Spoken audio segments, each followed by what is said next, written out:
నాగోల్లో ఒక swimming pool అంటే ఇన్లీగల్ గా నడిపిస్తున్న ఆ స్విమ్మింగ్ పూల్ లో మనోజ్ 10 years ఆ స్విమ్మింగ్ పూల్ లో మునిగి చనిపోయాడు.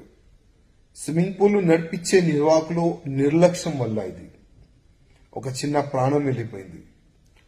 అసలు నిర్వాహకులు ఏం చేస్తున్నారు, ఎందుకు అక్కడ టీం ని పెట్టలే?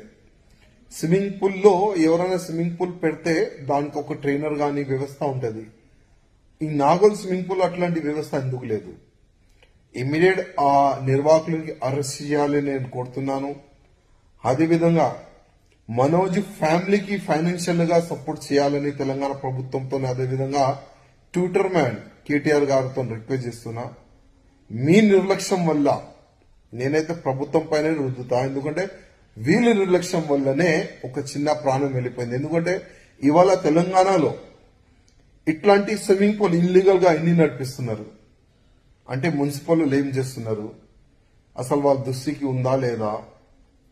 ఎంతమంది ఇట్లాంటి ఇన్లీగల్ స్విమ్మింగ్ పూల్ తయారు చేసి నడిపిస్తున్నారు, బిజినెస్ చేస్తున్నారు, అసలు తెలంగాణ ప్రభుత్వం దృష్టిలో ఉందా లేదా అని అడుగుతున్నా.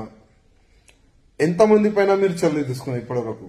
ఎంతమంది పైన ఇట్లాంటి ఇల్లీగల్ స్విమ్మింగ్ పూల్ నడిపించే వాళ్ళ పైన మీరు యాక్షన్ తీసుకున్నారని అడుగుతున్నా. అందుకోసం ఈ చిన్న ప్రాణం పోయిందంటే దీనికి తెలంగాణ ప్రభుత్వమే, మినిస్టరే దీనికి బాధ్యతుడు నేను అనుకుంటున్నా. అందుకోసం ఫైనాన్షియల్ గా కనీసం ఒక 50 లక్షలు మనోజ్ ఫ్యామిలీకి ఇవ్వాలని నేను కోరుతున్నాను. అదేవిధంగా ఇట్లాంటి ఇన్లీగల్ స్విమ్మింగ్ పూల్ సిటీలో గానీ యావత్ తెలంగాణలో ఎన్ని నడుస్తున్నాయి దానికి ఐడెంటిఫై చేసి వాళ్ళకి నోటీస్ ఇవ్వాలి.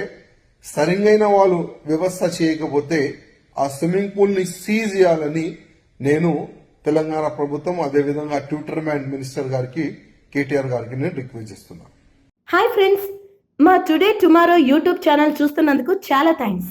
మరిన్ని లేటెస్ట్ వీడియోస్ కోసం వెంటనే సబ్స్క్రైబ్ చేయండి. అలాగే ఈ బెల్ ని కూడా రింగ్ చేసేయండి.